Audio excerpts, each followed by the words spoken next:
In the shadowy aftermath of the 1972 Munich Olympics, a secret mission unfolded far beyond the eyes of the public. A story of vengeance, global intrigue, and the lengths one nation would go to seek justice. This is the tale of Operation Unravel.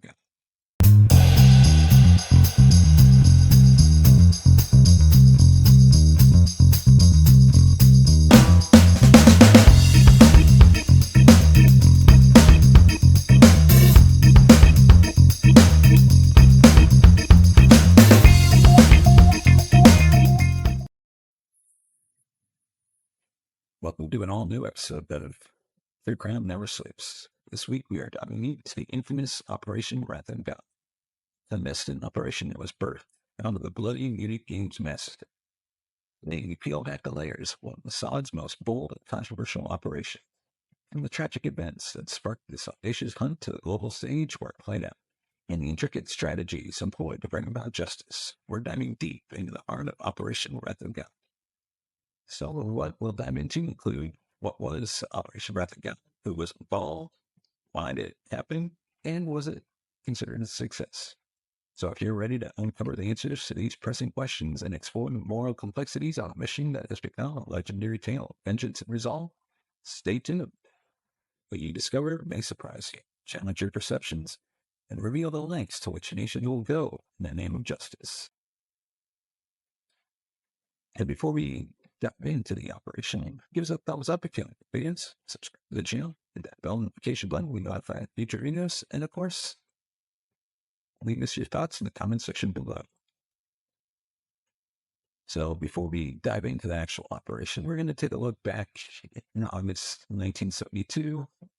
Munich, West Germany marked the beginning of what was known as the Happy Games, or the 20th Olympiad. Munich aimed to showcase a peaceful, welcoming Germany, starkly contrasting the 1936 Berlin Games. The 72 games were a symbol of global unity and hope, with athletes from around the world, including a hopeful Israeli team, coming together in a spirit of friendly competition. The Olympic Village, embodying the game's ethos, was notably open and accessible, reflecting a time the specter of international terrorism hadn't yet cast its shadow over such global gatherings. This openness, however, would soon be exploited in a way that would change the Olympics forever. In the early hours of September 5th, 8 members of the Palestinian group Black September scaled the Olympic Village's fence. Disguised in tracksuits and carrying weapons in their duffel bags, they made their way to the Israeli athletes' quarters. Their attack resulted in the immediate deaths of 2 Israelis, with 9 more taken hostage. The world awoke not to highlights of athletic achievements, but the chilling reality of 5 hostage crisis. As the day unfolded, the terrorist demands were broadcast globally. The release of over 200 prisoners from Israeli jails. Negotiations dragged on. The global audience watched in horror as attempts to resolve the crisis peacefully stumbled.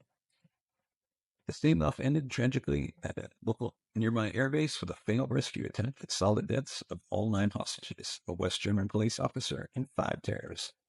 The massacre shattered the illusion of the Happy Games, revealing the vulnerability of peace and innocence in the face of growing global terrorism. The immediate aftermath resonated worldwide, leading to increased security measures at international events. In Israel, the tragedy was met with deep mourning and a resolve that this act of terror would not go unanswered. It was a pivotal moment, signifying that the battle against terrorism was not confined to any single geography. It was a global challenge. This tragedy set the stage for Israel's covert mission, Operation Wrath and God, a campaign of retribution that would span continents and decades. It was a response that would test the boundaries between justice and vengeance, challenging moral and ethical conventions to the relentless pursuit of what was perceived as justice. In the wake of the Munich Massacre during the 1972 Olympics, where 11 Israeli athletes were brutally killed, Israel stood at a crossroads. The massacre not only devastated the families of the victims, but also left a profound scar on the collective psyche of a nation that was just over 2 decades old. The response to this atrocity would define Israel's stance on terrorism for years to come, and carve out a significant chapter in the history of international espionage and counterterrorism. Under Prime Minister Golda Meir leadership, the Israeli cabinet made a decisive, albeit secretive, decision. The The architects behind the Munich Massacre must face justice, no matter their heights. This is not merely a call for immediate retaliation. It was a strategy for a long-term counterterrorism stance. The mantle for this daunting task fell on Mossad, Israel's intelligence agency renowned for its global network and covert operation capabilities. Dubbed Operation Rathagan, the mission carried a name that signified not just a quest for justice, but a divine retribution against those who had spilled Jewish blood on the global stage. The primary aim of Operation Rathagan was clear: eliminate those directly responsible for any atrocity. However, beneath this straightforward objective lay multiple layers of strategic goals. Israel sought to deter future terrorist attacks against its citizens and interests, demonstrating that any armed Israelis, wherever it occurred, would not go unpunished. Beyond mere retribution, the operation aimed to infiltrate, disrupt, and destabilize Palestinian terrorist networks, especially Black September and the Palestinian Liberation Organization, which had orchestrated numerous attacks against Israeli targets. But Operation Rathagan was more than a military campaign. It is also a form of psychological warfare intended to instill fear among terrorists and their supporters, showcasing Assad's capability to strike anywhere in the world. For the Israeli public, the operation was a testament to the government's unwavering commitment to their safety and to seeking justice for the victims of terrorism, bolstering national morale during a period of profound grief and vulnerability. Executing Operation Rathagan posed significant challenges. The targets were scattered across the globe, often under the protection of sympathetic governments, or embedded within local communities. The operation required meticulous intelligence gathering, extensive surveillance, and precise execution to avoid civilian casualties and minimize diplomatic repercussions. Each mission was a high-stakes operation, a balancing act between the risk of international condemnation and the imperative of justice and deterrence. The ethical and legal implications of Operation Rathagan were subjects of intense debate. The use of assassination as a tool of state policy, the sovereignty issues it raised, and the moral dilemma surrounding vengeance versus justice sparked discussions that always shaped Israel's counterterrorism policies, but also influenced global norms in the fight against terrorism. The legacy of Operation Rathagan is complex, marked by its impact on the psyche of nations and the conduct of international relations and counterterrorism. It served as a stark reminder of the lengths to which a nation would go to protect its citizens and pursue justice. Shrouded in secrecy and controversy, the operation continues to be analyzed, debated, and depicted in media, embodying the ongoing conflict between security needs and the principles of law and right. Through this operation, Israel delivered a clear message to the world. It would not remain passive in the face of terror. With its blend of intelligence, ingenuity, daring, and controversy, Operation Rathagan remains a pivotal moment in the annals of international espionage and counterterrorism efforts. Operation Rathagan unfurled across a global stage, transforming diverse locales from the bustling cities of Europe to the political charged environments of the Middle East, the backdrops for a clandestine campaign of retribution. This expansive geographical reach wasn't just a testament to Mossad's operational capabilities. It underscored the immense complexities and challenges of conducting a state-sanctioned mission beyond national borders. The operation spanned continents, reaching into Italy, France, Germany, and Norway, each location selected for its ties to members of Black September and associated factions. Apologies for butchering these names, but it's what I matter. Killing of Hamshari in Paris and a tragic mistake in Norway, where an innocent waiter was mistakenly targeted, highlighted the high stakes of operating in unfamiliar environments. Meanwhile, the Middle East, particularly Lebanon, presented a different set of challenges. Operatives navigating the labyrinth of political and social dynamics, areas where hostility towards Mossad was palpable. Navigating these operations demanded not only logistical finesse, such as establishing covert identities in safe houses, but also a deep understanding of local customs to avoid detection. The movement of weapons and secure communication back to Israel are logistical feats, meticulously planned and executed under the constant threat of exposure. Surveillance and tracking operations required patience and precision, often conducted over extended periods in foreign urban landscapes, where any slip could lead to diplomatic fallout or operational failure. Yet beyond the logistical hurdles, the ethical implications of Operation Rathagan loomed large. The operation's foundational premise, targeting individuals for assassination without judicial process, stirred profound moral debates. Each mission carried out on foreign soil approached a sensitive issue of national sovereignty, straining diplomatic relationships, and at times contravening international law. Incidents like the Lillehammer affair, where the operation's reach extended into Norway with fatal consequences for innocent men, spotlighted the operation's moral and legal ambiguities. For the operatives, these missions were not merely tasks to be executed. They bore the weight of its historical mandate, a response to the Munich Massacre's deep scar on the Israeli psyche. The psychological burden of their secret war was coupled with the ethical quandaries of their actions. It was a constant campaigning. The operatives grappled with the isolation and stress of the undercover ops, often pondering the morality of their mission's underpinnings and its implication for the cycles of violence and retribution it was meant to address. Operation Rathagan's narrative is as much about Mossad's strategic triumphs and the adaptability of its agents as it is about the introspective journey into the ethical complexities of international encounters. The operation illustrated the delicate balance between seeking justice and navigating the whole landscape of retribution, highlighting the enduring question of how far a nation can or should go in pursuit of security and vengeance on the international chessboard. What's up, everybody? Today's episode is brought to you by Good Ranchers, the ultimate solution for high-quality meats delivered right to your door. As a busy professional, I value convenience without compromising on quality. Good Ranchers delivers exactly that. Imagine enjoying premium cuts of beef, tender chicken, and flavorful seafood, all sourced from American farms that prioritize sustainable practices. With Good Ranchers, every meal feels like a celebration of taste and responsibility. Plus, their commitment to transparency means you always know where your food comes from. It's like having a local butcher at your fingertips, ensuring every bite is as fresh and delicious. So whether you're grilling at a store or preparing a family dinner, trust Good Ranchers to bring exceptional meats straight to your table. Use the link in the description today and explore their selection.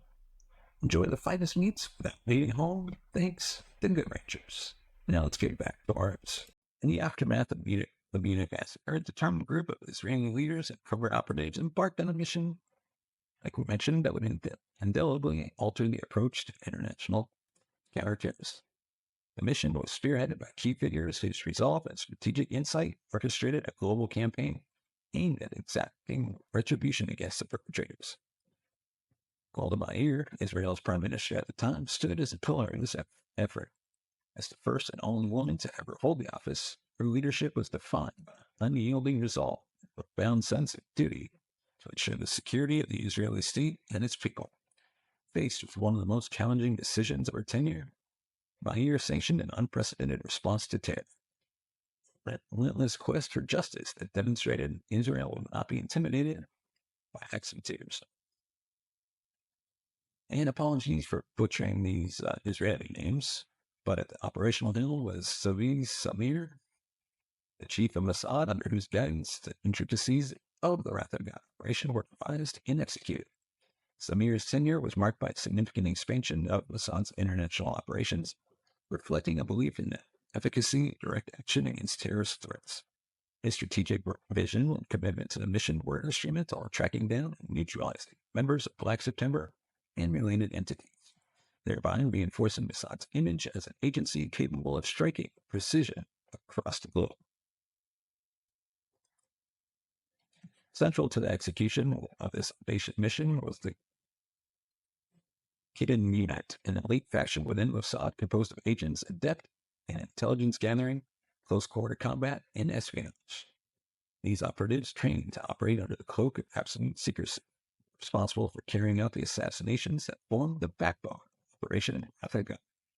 Their work, defined by meticulous planning and execution, was driven by a profound belief in the mission's righteousness, albeit tempered by the personal and ethical dilemmas such operations entail. The individuals behind Operation Rathagan navigated a complex web of ethical and operational challenges. The decision to engage in targeted killings on foreign soil brought to the fore significant questions regarding sovereignty, legality, and morality of extrajudicial actions. Despite these concerns, Mahir, Samir, and the operatives pursued their objectives with a clarity of purpose, driven by a shared conviction in the necessity of their actions to deter future attacks and to honor the memory of the Munich victims. This collective determination, however, did not shield them from reflecting on the broader implications of their actions. Those who orchestrated and executed Operation Raffigan were acutely aware that their decisions would be subject to scrutiny and debate for years to come. Their legacy, encapsulated in a campaign that redefined counterterrorism, continues to underscore the perennial tension between the imperatives of national security and the ethical considerations of international conflict. Through their actions, the architects of Raffigan embodied a stark response to terrorism. Embodying a narrative of vengeance, justice, and deterrence that remains a subject of discussion. Their efforts highlighting the enduring debate over the balance between the security of a nation, the ethical frameworks that govern international relations, and state actions.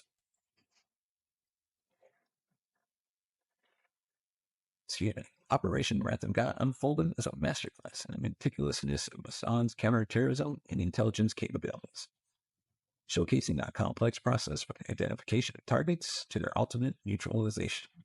This operation, rooted in the aftermath of the Munich Massacre, wasn't merely about retribution. It was a calculated series of strikes, marrying state-of-the-art technology with a depth of human intelligence to ensure precision and vengeance against those responsible for acts of terror against Israel. The process rigorous identification of individuals tied to the Munich tragedy and other key figures within terrorist factions like Black September. Through Mossad's extensive network of informants, electronic surveillance, and scrutiny of public records, potential targets were carefully vetted, underlining the operation's commitment to precision and the imperative to avoid misidentifying individuals, which could lead to grave moral and political fallout. Following identification, the operation moved into the surveillance stage. Agents were deployed globally to monitor the target's movements, integrating themselves into the fabric of various societies to avoid detection while gathering intelligence.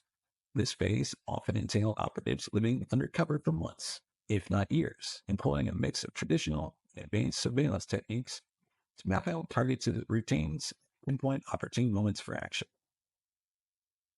The culmination of these efforts was the execution phase, conducted with the utmost discretion and a variety of methods tailored to each mission's specific needs, from shootings to bombings and even poisoning. These methods were chosen to ensure the target's elimination while minimizing collateral damage and maintaining operational secrecy. The operatives tasked with these missions were not only equipped with the necessary tools, but were also psychologically prepared to execute orders under extreme pressure. The operation's history is marked by notable successes and failures that highlights its operational complexity and the ethical dilemmas it presents. The assassination of Mahmoud al-Shar in Paris using a bomb detonated remotely exemplified Mossad's innovative approach and marked a significant early success in the campaign. The killing of Hussein al-Bashir in Cyprus showcased Mossad's global reach and its strategic execution capabilities. However, the operation was not without its failures, most notably the Lillehammer affair, where the mistaken killing of a Moroccan waiter in Norway brought to light the inherent risks of intelligence operations, especially the danger of misidentification and the diplomatic repercussions of conducting such missions on foreign soil. This incident led to international condemnation and prompted a reevaluation of the operation's strategies. Through both its triumphs and tribulations, Operation Raffigan illustrated the logistical challenges and ethical considerations inherent in executing a global campaign of retribution. It revealed the precision and potential errors within Mossad's operations, reflecting the broader complexities of conducting a counterterrorism campaign across international borders. The operation's legacy, a testament to the intricacies of seeking justice in the murky waters of international law and diplomacy, continues to provoke discussion on the mechanics and morality of state-sanctioned retribution in the ongoing fight against global terrorism. The aftermath of Operation Raffigan, Israel's targeted campaign against the architects of the Munich Massacre, presents a multifaceted narrative marked by moments of tactical triumph, strategic ambiguity, and unforeseen repercussions. This operation, born from a visceral quest for justice, achieved notable successes at eliminating several individuals linked to the atrocity, yet as the dust settled, the broader implications of these actions, spanning the ethical to the geopolitical, beckoned a deeper examination. At its core, the operation sought to retaliate against those responsible for Munich, deter future acts of terrorism against Israeli interests, and underscore Israel's determination to protect its citizens globally. On these counts, the mission recorded significant achievements, methodically striking at key figures implicated in the massacre and sending a stark message to terrorist groups. However, the operation's effectiveness as a deterrent remains a subject of debate. While it might have momentarily disrupted terrorist networks, attributing the long-term decline in attacks solely to these actions overlooks the myriad factors at play in the dynamics of global terrorism. Some critics argue that the operation may have inadvertently fueled the cycle of violence, offering terrorist groups both a rallying cry and a recruitment ban, thereby perpetuating the threat it aimed to eradicate.